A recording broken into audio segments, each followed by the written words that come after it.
right, hello everyone. This is another episode of Franchise This, a show all about, franchising, as you know, and I'm your host, Sean McKay. And today I have the pleasure of meeting with and talking to Danielle Wright. Hi, Danielle. Hello, Sean. Danielle is a franchise industry leader with tons of experience, 15 years plus, spanning consulting, franchise sales, executive management, franchise ownership in herself. And she also works alongside her husband, who's in the franchising space. So they just got a whole franchising family going on. And she began her career originally in real estate, focusing on land acquisition and retail leasing, I believe, right? And so over the years, with all this experience with franchising, she's now the founder of Create a Shift, where she provides franchise coaching and development guidance to help emerging brands. And in addition to that, she is also the president of Fran Coach, helping prospective owners navigate their franchise decisions with practical advice, hands-on support. It's really a pleasure to have you on the show, Danielle. Welcome. Yeah, no, thanks for having me. And wow, I seem really busy.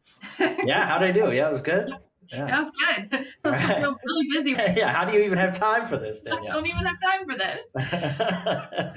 Well, so glad to have you. So I always start off the show with just, besides a long intro, a little story about how you got started in the business. And I gave some of it away, but what was really the origin that brought you into franchising? Yeah, I think like a lot of people, career change, right? So I started in commercial real estate out of college. Amazing career, loved it, probably still would be doing it to this day. I had 2008 and 9 not occurred.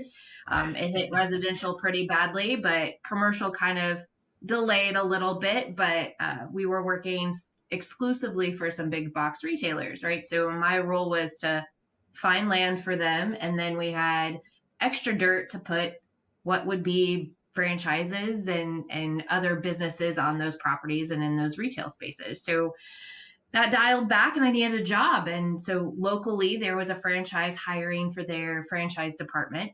I had no clue about any of that. And I'm like, well, I'll go in and I'll learn the business and work my way into the real estate side, like use my experience to try to help franchisees find locations. But I had a great leader, the chief development officer of that brand, put me under her wing and kind of groomed me and put me into franchise sales. And 15 years later, here I am, but I needed a job and took a job and worked myself into this crazy thing we call franchising. Pretty short. That's a short and sweet. I love that. Yeah. I think a lot of people get into it without purposefully waking up one morning and saying, I'm going to get into franchising. It's kind of like, one thing led to the next and you were franchise adjacent. Hey, I needed a job and a paycheck. I didn't care what it was. Some money. Unbeknownst to me, it's a really great world. And there's a reason why no one talks about it. It's like Fight Club. You're in it for life, but you don't talk about it. So Yeah. It's the big blue ocean here. Yeah. So your first toe in the water with franchising, you said franchising sales. So you were in development side? So yeah, I started in the development side, kind of supporting real estate construction and sales for a fast food QSR burger franchise. They had about 900 locations, and this was, 2010. And so I worked with them for a handful of years, and then I kind of got plucked up out of that W-2 world. And this is a cool kind of transition for anybody listening. I got plucked up to do independent contract work. So I've been basically 1099 since 2014, basically providing outsourced franchise development sales for numerous brands. We will not talk about the number because I was working with FSOs before FSOs were a cool thing, where the term FSO was probably even coined at that juncture. So worked with some industry leaders. One of the first brands I was with was College Hunks, Hauling Junk. So that was my step after food, but I'm a fan. I have some love-hate for food. I've worked with a lot of food brands thereafter. They're great, and then they're not so great, and so they're not meant for everybody. But the brands I've worked with, basically almost every vertical. The only vertical I have not done franchise development or sales for is the senior care segment. It just wasn't something that identified for me, and I'm or did it present an opportunity to do so? But I've spent a lot of time in all the other verticals per se from a franchise sales perspective. So yeah, I've sold franchises for a long time, built my business, Create a Shift, right around pandemic 2020, 2021. I'd gotten burnt out by a lot of the travel that we have to do in this industry. Like I was spending a lot of time on planes, which as a young child, it felt very fun to be on that. But as you get older, you're just like, I'm not another plane, not another day. I wish I didn't have to do that. And so I do it now for more of the enjoyment and the joy of going and meeting brands and meeting people and attending industry events. But back then it was every other week you were on a plane going somewhere for 3 or 4 days. But it was all good. I've learned a lot. What I will tell people a lot of the time is I'm not necessarily a numbers guru. Like that was not my college degree in the slightest. I did everything to avoid a math class. And now I just have a really fond appreciation for how all of that works. And had some really great mentors and teachers that showed me the fun of numbers and pro formas and that dirty little acronym EBITDA that everybody talks about. But I'm glad to have gotten into this environment because it just really is taking myself to a different level and made it a little bit easier to, I'm sure we'll talk, for me to help sell franchises, help coach people into owning a business, but then also become a business owner myself with franchises as well. So I've dabbled in a little bit of everything because of that journey. Yeah, it sounds like you've really followed your heart and your passion in a lot of ways too. Like, you got sick of something, so you changed. And yep. I think that's admirable. Like not just to stick with something because it's easy. You could have just as easily still probably stuck it out in real estate and struggled through that. We all have moments where like I talk about it with a lot of my colleagues and a lot of friends is like, we all have those 1 or 2 moments in life when you were really at like rock bottom, right? Like there is definitely a situation in my early 20s where, this will date me, I was selling CDs to have cash to buy a battery for my car, right? Like we all have some moment that really tested. Like outside the gas station? Yeah. Listen to my mixtape. Listen to my mixtape. Did you have a mixtape? If you recall, there was probably a franchise where you actually did sell your CDs, and we're gonna dial back for how at least it wasn't tape cassettes. But these are the things that like you can jump into because you've done it before. It was scary, and you feel like you probably can do it. Like the build back seems to be easier when you're younger. And I would challenge it's probably easier now than it was then. Cause I can bat around like, guess what? I can go get a job. Cause I could, if I had to, I could go get a job. Like that seems pretty simple, but the fear of all of the other things that would fall, and in my experience, not blanking it for anybody else, you generally find your way through. It may not be as quickly as you want it, but you find yourself to the space that you need to. So yeah, I jump. I don't jump a lot, but I jump. A lot of the brands I worked with, I was with one company and then I was just representing various brands at one time. I mean, literally I was franchise recruiting for 4 brands at any one given time. Right. That's nuts. I would never recommend that to anybody, but it was also super fun. Like, because it's okay to have a little versatility and a little change on something different instead of doing the same old thing all the time. So some would say my ADD is probably playing into all of this stuff, but I still have a roof over my head. I got a kid going to college. I got another one like off the payroll. So, it all seems to be working out pretty well.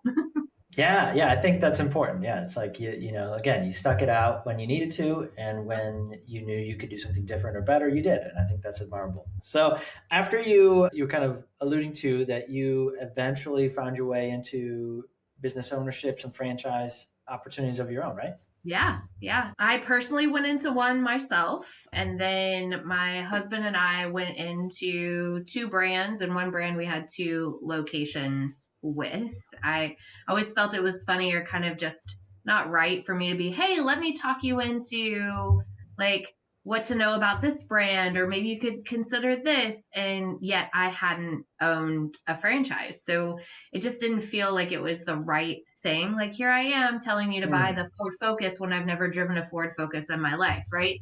And so we The first one I got into didn't go as planned. That was okay. You would think my lesson would have been learned. No, let's do that again. The second one we got into, we actually liked and made money and did well at. There's that fad about, or what people call a fad is a culture fit. For us, that really matters. And it wasn't necessarily the right culture fit. And so, kind of lessons learned, or as you had said, like scars per se, was through the vetting process. Just because I'm in franchising doesn't mean that we knew everything about every franchise, right? So we had to go through the same process anyone else would have to go to in deciding what franchise business they want to own. Right. Of course. And during the discovery, it never really popped up for us until we're already knee deep in working in it. And there were just some practices of the franchise that didn't pop up during that discovery that were like, oh, well, we heard grumblings of it, but didn't realize how big that was in the actual application of owning this. And so we sold our interest to a new buyer. They ran the area, and that, like, we were able to get out of that and not lose money, but lessons learned to really kind of vet the culture. And then the last franchise that we got into were 2 locations, retail storefronts, right? And so it was a really great deal. And this is advice to anybody, like, just because it's a really great deal doesn't mean it's the really right thing. But the thing that was missing for us, and I share the story with a lot of people, is we wanted it, but we forced ourselves to fit into what it was. So the locations were 2 hours away from where we lived, and it was more of an owner-operator model, high touch of the ownership with the customer base. And I just wasn't able to be there as much as you would want to when you're building something like that. And that really hurt the overall business. So it was never the franchisor's fault per se. It was never that the businesses weren't making money. It was just truly, we thought we could and we couldn't. And that's okay, right? Like, a lot of money has been spent. We didn't lose as much money as most people would think you did, but in some aspects, we also learned that maybe franchise ownership isn't where we need to be right now. Doesn't mean that it stops us in the future. Just kind of says, okay, these are the types of owners we want to be. This is the type of business that we want to really be in. And sometimes you need that kind of muscle memory to tell you. And kudos to anybody that can get to that space before they buy it.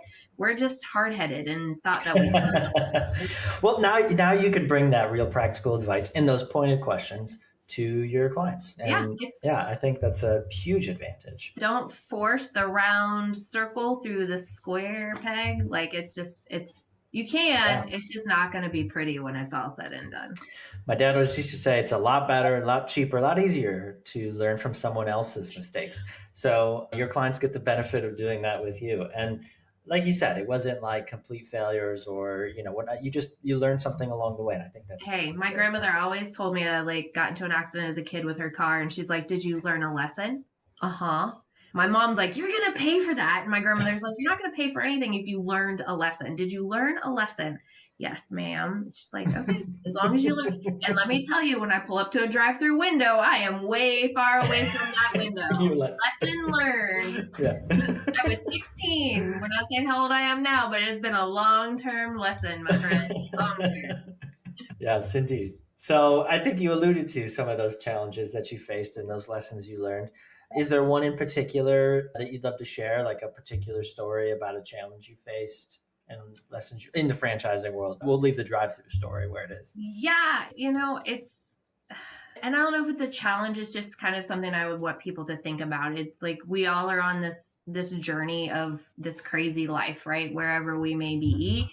And I have learned a lot that my timing isn't someone else's timing. My urgency isn't their priority. And second fold of that, it's like, be nice to other humans. It's the oddest thing. Franchising is such a great community and tight knit. We were talking before we got on here, just how like the 2 to 3 degrees of separation from any one person. It's not 7 degrees. It's literally 2 or 3 of anyone in franchising. I know this person who knows this person, and then bam, here we are singing Kumbaya.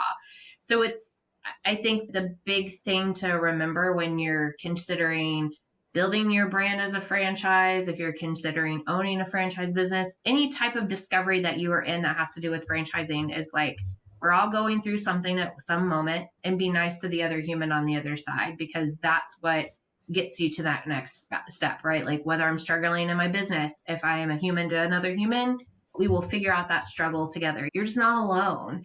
And that's hard to say for a lot of other industries or verticals that people work in. They're generally highly competitive, and you're always wondering when the other shoe's going to drop. And here, I think we just all kind of come together and like help build each other up. And that's an amazing thing to be a part of.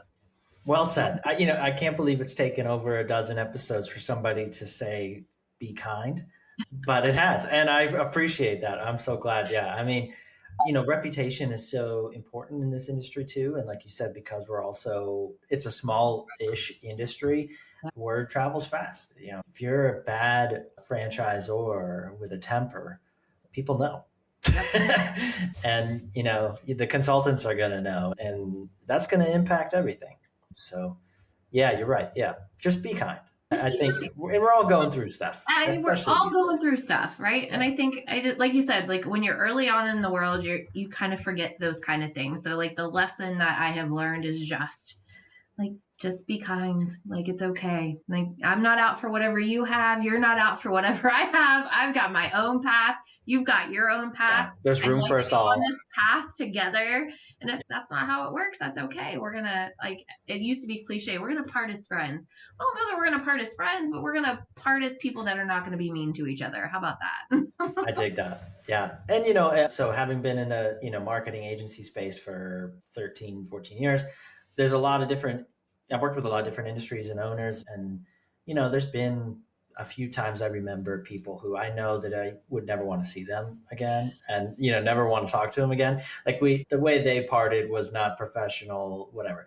But I haven't yet really experienced that in the franchising space. So I think maybe there's some understanding between most people already. It's just how small this is, and, not to screw it up by being a jerk.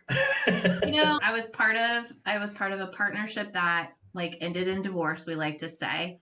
And it was not good at the time, but now many moons there later, everybody's cordial, everybody's kind. Yeah. Like they may say not appropriate things behind each other's back. That's on you, right? Like that's that culture fit we talk about. But at the end of the day, they are still nice to each other in public. I have been around when each person has been around and there has not been something negative said. And so at least they're choosing to bite their tongue, as my grandmother would say. So I think to your point, we are all out here doing what we can, and it's too small it's really big. Like listeners, don't think it's that tiny. It's a really big industry.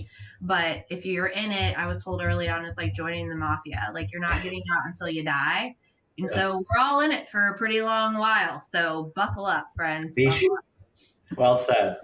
So, you kind of were already shared, I think, again, kind of a lesson someone can, use to skip the scars, but learn the lesson, something that they can do differently. Is there anything else that comes to mind that you would give as general advice to somebody maybe entering the franchise space for the first time? A lot of people listening are either prospective or new franchisors or prospective or new franchisees. So entering on that side of the house, what do you think they should hear that they have maybe not heard already? Don't give me a mic for too long, Sean. We could be here for hours. I think when I'm consulting and working with businesses that want to become a franchise, or they've just become one, I call them that micro emerging space. They either have no owners, they have maybe 20 or 30, right? So they've had some success, they're super excited, and then they hit this plateau of, oh no, I can't get anybody else, right? And so the conversation is like, what are you doing? The best piece of advice I've given a lot of them here lately is don't do it on your own. There are so many people out there to help you that have history, experience, understanding, and they have a tendency to, I want to do all the development calls. I want to do all of the things. And your job now is to keep operating your corporate location if you have one, and then building your franchise business. So run the two businesses that you need to run. There are amazing people in this industry that can be that person that talks to candidates and people that are interested in your brand and have the same passion that you do. Use them as a gatekeeper. Like, it's okay to do that. It's okay to use somebody to help you find that person, right? Like, don't just be so quick to hire, because it is the forward facing piece of the brand that you built. So find that person that can be that forward facing for you. When it comes to anybody considering franchise or business ownership, is like, franchising is such a dirty word at times. Like, so I literally like, owning your own business. Entrepreneur is such a big word. Half of us can't even spell it, to be honest. So you want to own your own business, and you want to do that in a timely fashion where you're not like me. We've built our own businesses and we've been good at that. The franchise model is a little bit harder. So just understand what type of person you are, right? Like, do you follow direction? Can you follow a path? Okay, dang. Do I want to save some money and time getting to the success? Sure do. Then great. Franchising may be the avenue that you take to own a business. But here's what I know. It doesn't cost you anything. It doesn't cost you anything to take the time to do the research. It doesn't cost you anything to work with a consultant or someone to help you do that. It doesn't cost you anything except a little bit of your time to learn something. No one's asking you to shell out a check. No one's asking you to operate it. I'm asking you to ask questions and be open to learning something. And I said, so I think for anybody that's like, hey, I've always thought of owning my own business, or hey, my family came from owning businesses, but I don't want to own that. I want to own something for myself. Start asking the questions and start seeking the advice, because at the end of the day, it's you jumping for you, like we started this conversation, and it's only going to go at a pace that you want to go. So if you just want to kick tires and educate yourself, great, because today may not be the day. It may be 3 years from now. It may be 5 years from now. But when is the best time to start? Now. So that's my advice on both sides. Well said, Danielle.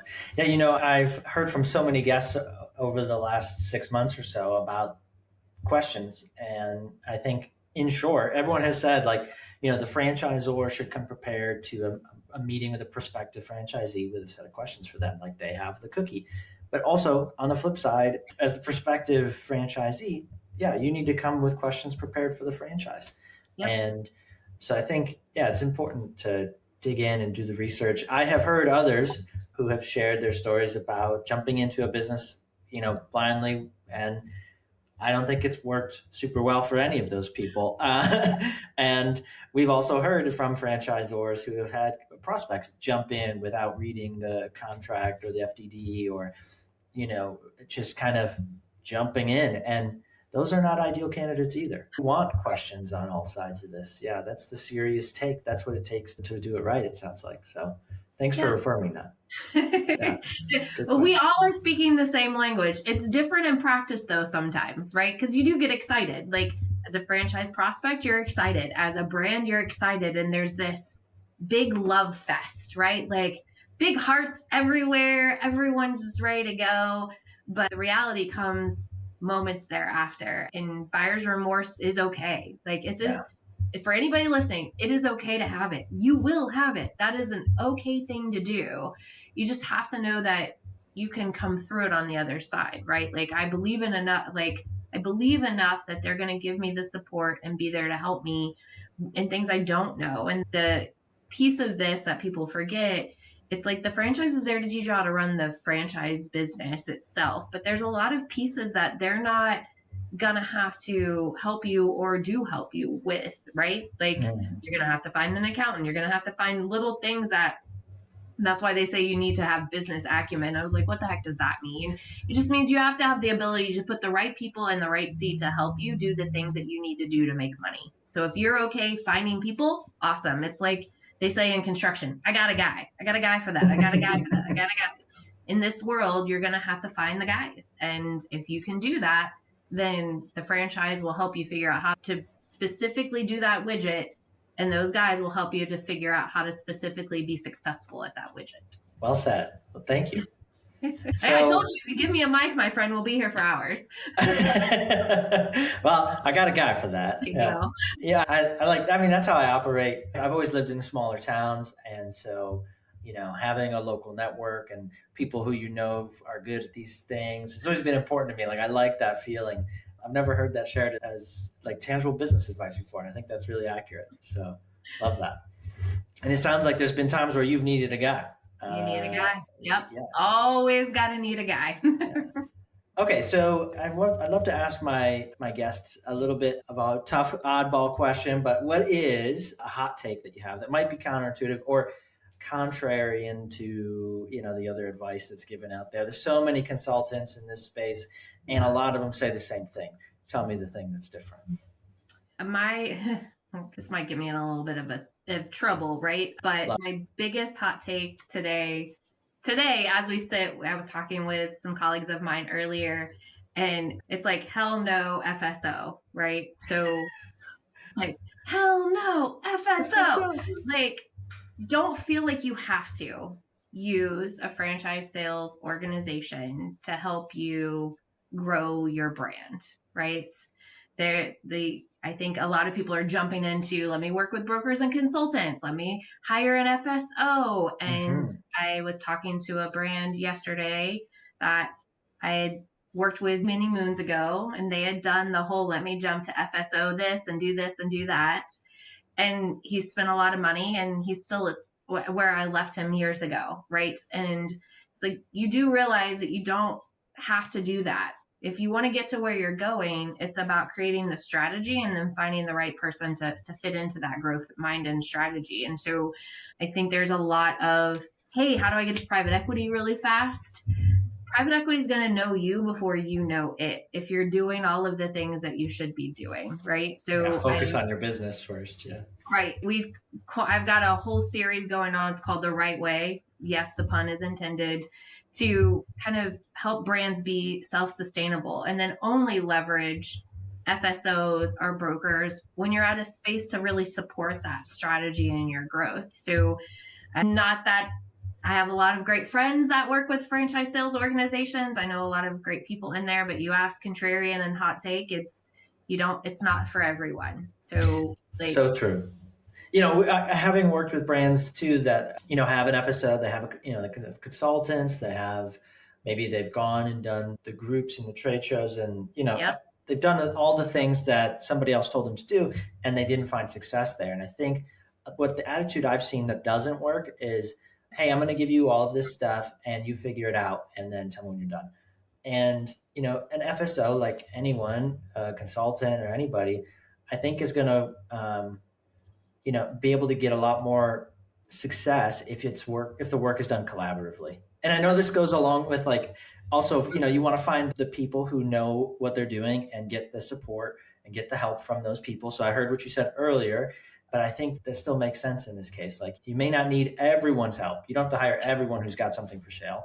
And if you do hire somebody, you got to work with them. Yeah, and ask good questions. Turn it over and say, hey, give me the magic. I'm at 100 units tomorrow. That, you could. Yeah. Are you ready for that? Because this still goes back to what we were talking about with prospective franchise owners. You have to decide what you're ready for, but then equally, we should be telling you what the lay of the land looks like. If we've done it for this long, we know where the landmines are. We know where all of those things are going to come for you.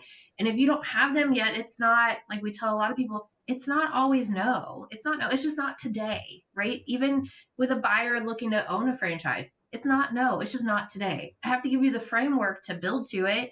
I've had multiple people want to own a franchise, and they're just not financially ready for the one that they want.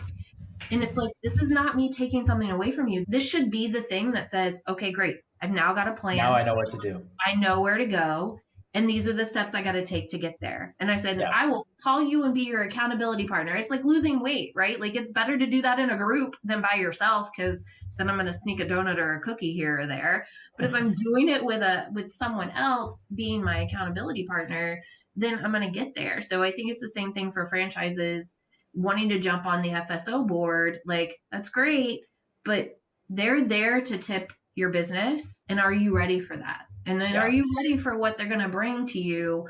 You need those honest conversations. So it's not necessarily hell no FSO. It's just understand what you're going to get yourself into and how it Yeah. might not actually be the good thing for you. Yeah. And knowing really where you are now, and if you're prepared for those things, like you said, yeah, are you ready for that sort of growth? Like maybe someone could sell somebody, 100 units in a short period of time, but not everybody's ready. Most of these emerging brands have no framework for that.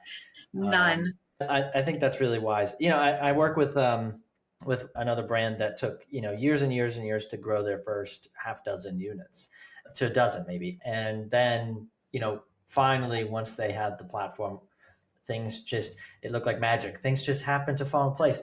And then, they've grown now almost to 100 units. Whereas I think a lot of new brands come in, the franchisors, they seem to immediately want those, Yeah. those sort of numbers. They're like, how quick can we get to 100?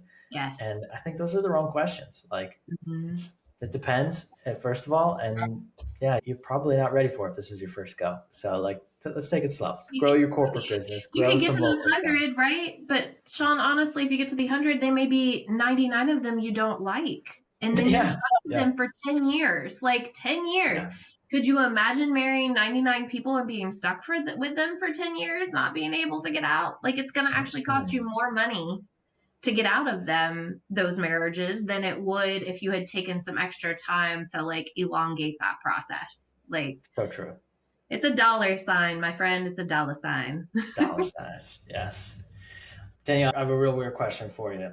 If today, all of your content that you've produced just disappeared, and there was nothing left about you except for the next minute, 2 minutes, what would you want to tell the world about franchising?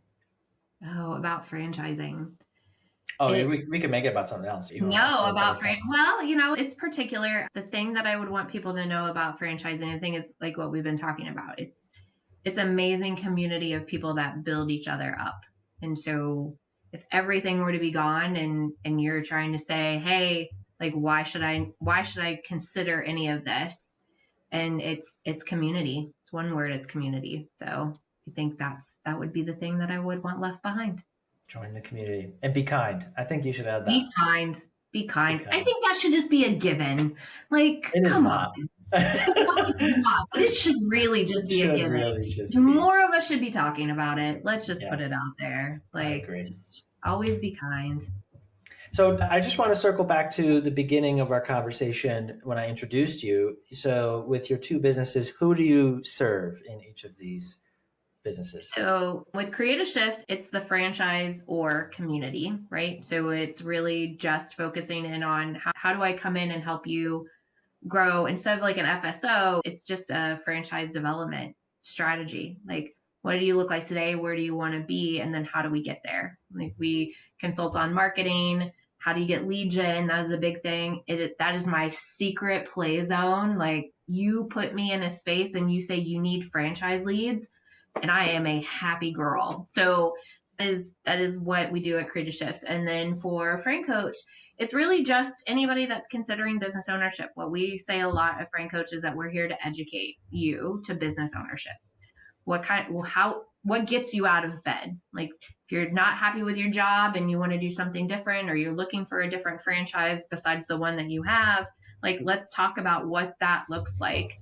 Not from a monetary standpoint, but like, what's the right fit? How much time do you have? What type of operational structure do you want to own? So Frank Coach is big about educating individuals to business ownership through the vertical of franchising. So anyone that's considering anything in franchising, they go to Frank Coach. If you're on the franchisor side and you're wanting to grow your franchise organization, what we call the right way, then you reach out to me and we help you with that. You got all the bases covered. All the bases. Yeah, we've even got some secret projects coming, Sean. I'll have to come back when that gets. Oh yeah, is there big. Code names? It's big. It starts with a D and ends with Velop. So we will see. Like, all right.